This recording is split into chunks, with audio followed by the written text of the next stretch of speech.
ନିଜକୁ ସରକାରୀ ଅଧିକାରୀ ବୋଲି ପରିଚୟ ଦେଇ ବିଭିନ୍ନ ହୋଟେଲ ଓ ଢାବାଗୁଡ଼ିକରୁ ଧମକ ଚମକ ଦେଇ ଟଙ୍କା ଆଦାୟ କରୁଥିବା ଅଭିଯୋଗରେ ଜଣେ ଯୁବକକୁ ସମ୍ବଲପୁର ଜିଲ୍ଲା ରେଢାଖୋଲ ପୁଲିସ ଗିରଫ କରି କୋର୍ଟ ଚାଲାଣ କରିଛି। ନିଜକୁ ସରକାରୀ କର୍ମଚାରୀ ବୋଲି ପରିଚୟ ଦେଉଥିବା ନକଲି ଯୁବକ ଜଣକ ହେଉଛନ୍ତି ସମ୍ବଲପୁର ଜିଲ୍ଲା ବରେଇପାଲିର ବାସିନ୍ଦା ସିଦ୍ଧାନ୍ତ ସିଂ। ସେ ରେଢାଖୋଲରୁ ଅନୁଗୁଳ ଜାତୀୟ ରାଜପଥ କଡ଼ରେ ଥିବା ବିଭିନ୍ନ ହୋଟେଲ ଓ ଢାବାକୁ ଯାଇ ନିଜକୁ ମାନବାଧିକାର ଫୋରମ ନୀତି ଆୟୋଗ ଜିଲ୍ଲା ଚେୟାରମ୍ୟାନ ବୋଲି ପରିଚୟ ଦେଉଥିଲେ। ଆଉ ଧମକ ଚମକ ଦେଇ ଟଙ୍କା ଆଦାୟ କରୁଥିବା ବେଳେ ଏକ ହୋଟେଲ ମାଲିକଙ୍କ ଅଭିଯୋଗ ପରେ ପୁଲିସ ଆରମ୍ଭ କରିଥିଲା ତଦନ୍ତ।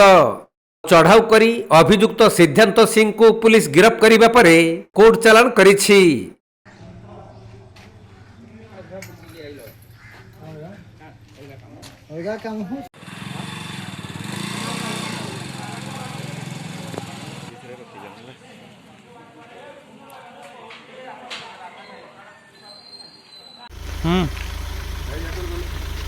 ସମ୍ବଲପୁର ଜିଲ୍ଲା ରେଢାଖୋଲରୁ ବିନୋଦ କୁମାର ସେଠୀଙ୍କ ରିପୋର୍ଟ, କୋଣାର୍କ ଲାଇଭ୍।